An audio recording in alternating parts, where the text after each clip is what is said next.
Hey guys, DB right here, and today I am continuing with what if Goku and Frieza landed on Earth? And which might be the setup to the finale of this what if. We are now continuing with the story where we left off, which, if I just recall correctly, Vegeta and Nappa had arrived on the planet and have formed an alliance with Goku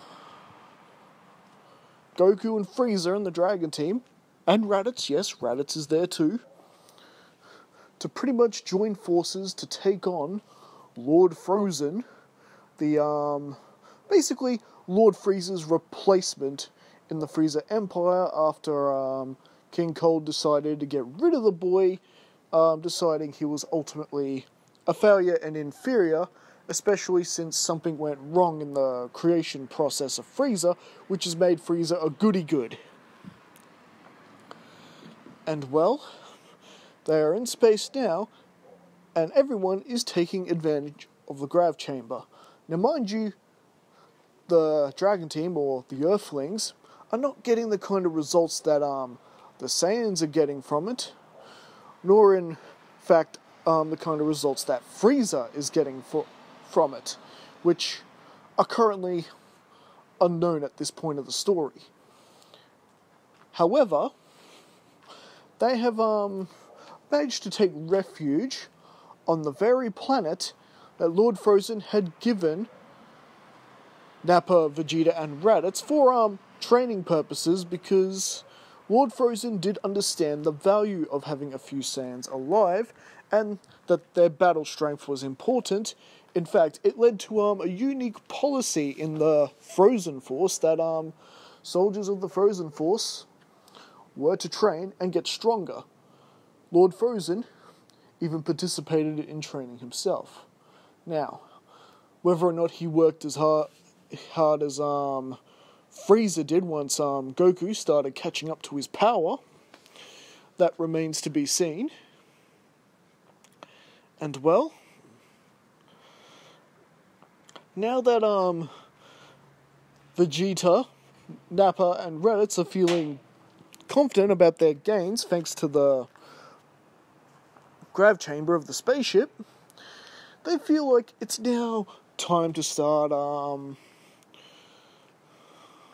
liberating some of these planets under Lord Frozen's control.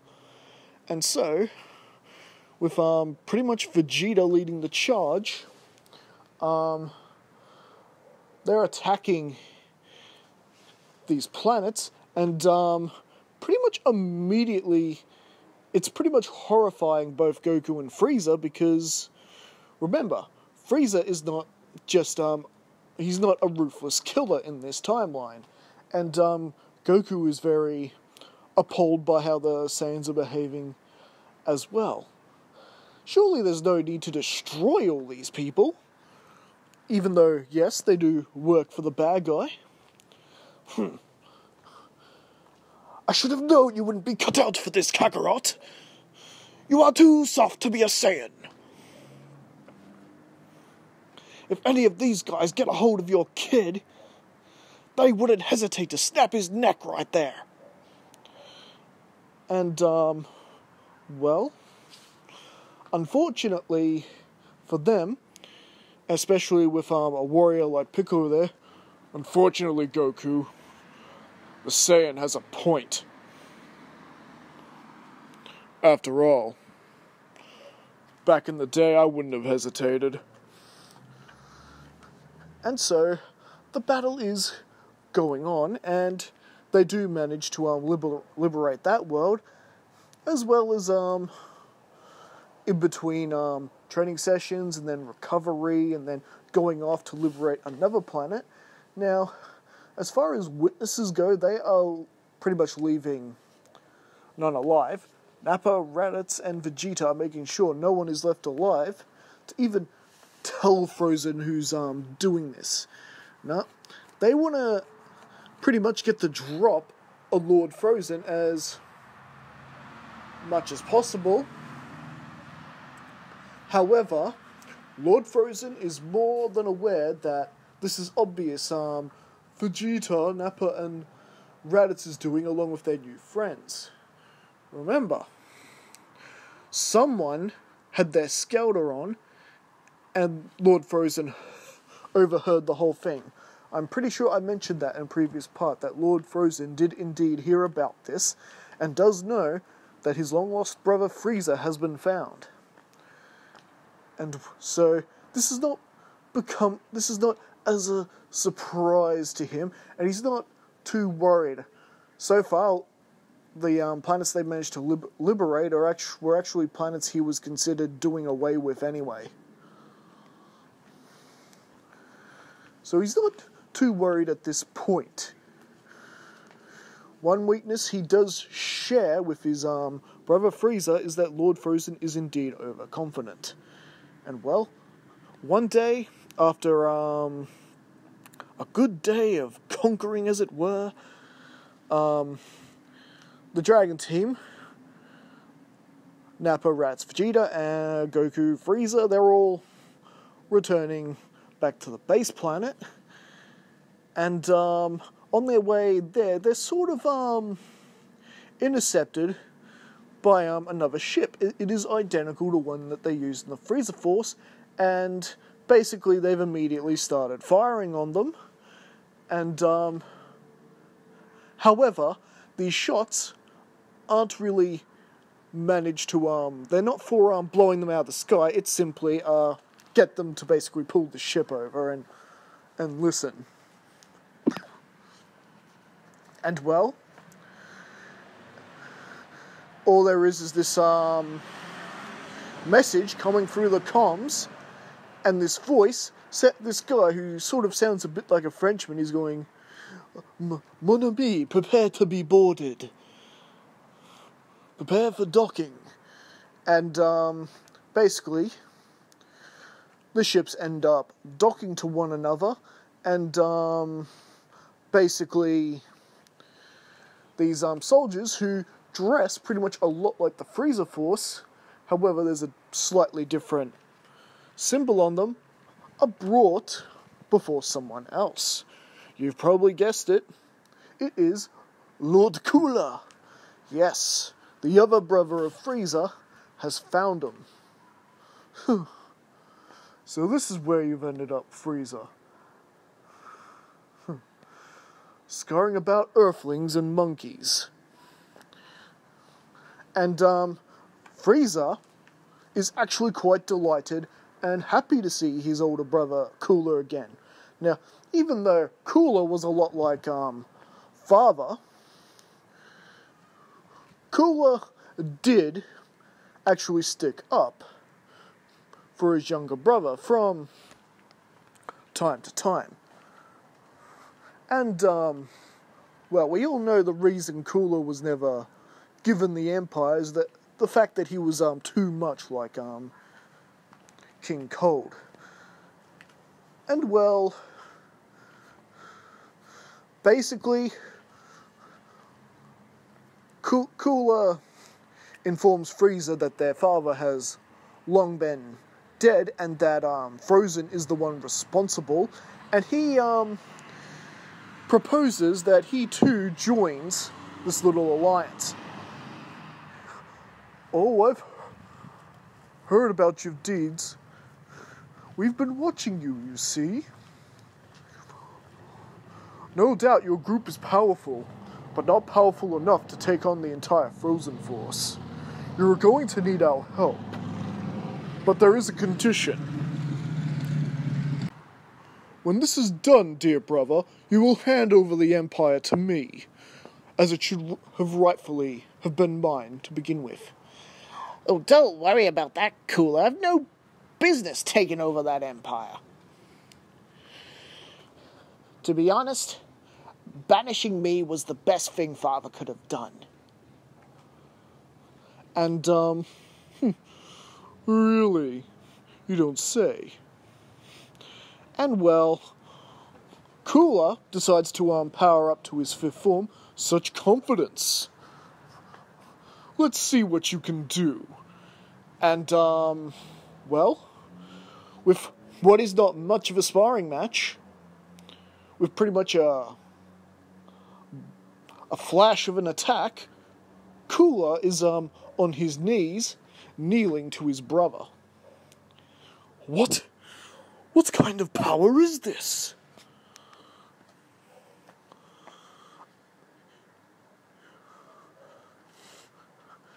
Just a little something I learned from Earth. And well, Cooler simply gets up and smirks. Well then. I think our dear brother Frozen has no idea what's coming for him. Very well.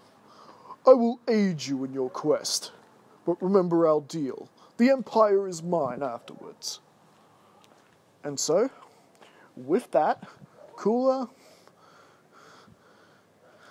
and that rendezvous at the Saiyans planet, and Cooler's, I guess you'd call them the Cooler Force? I can't remember what they're called. Anyway, they're all joining in with training, and Cooler is quite surprised to see how much the Saiyans have grown. He had no idea Saiyans could be as powerful as they are, and not to mention the whole, hiding their true power thing, that trick the Earthlings do. My. I must say, Frieza, your friends are better than I thought.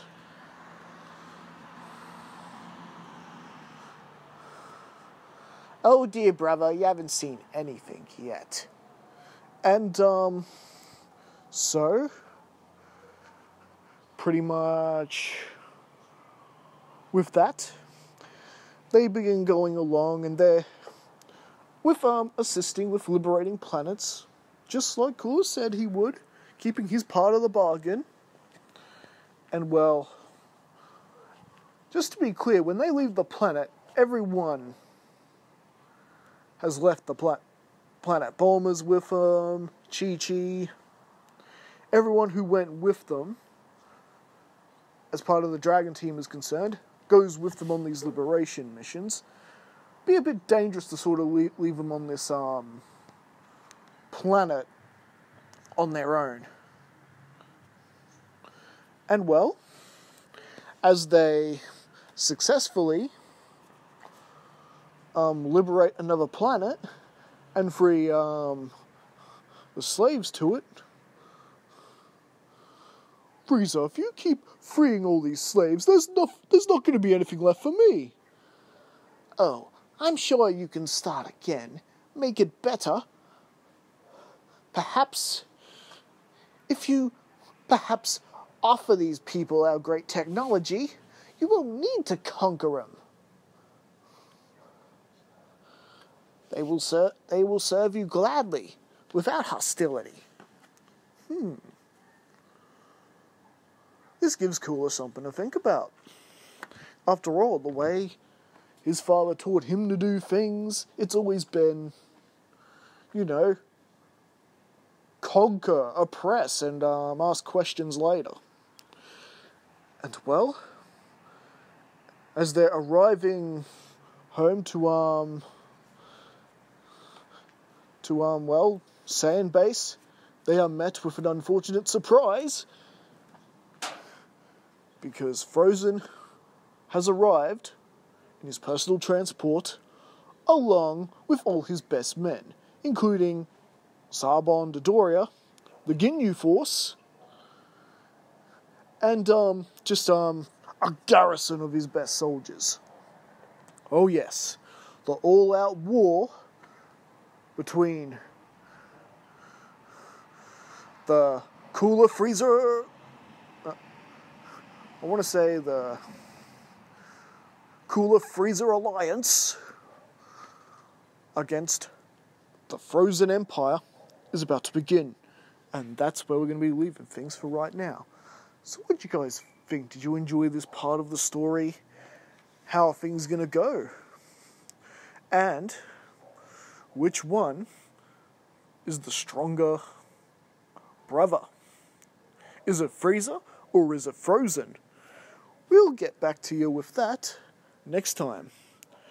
Don't forget to like and subscribe, and please enjoy the rest of the stories and the rest of the content, and leave a comment below, and I'll catch you guys again next time.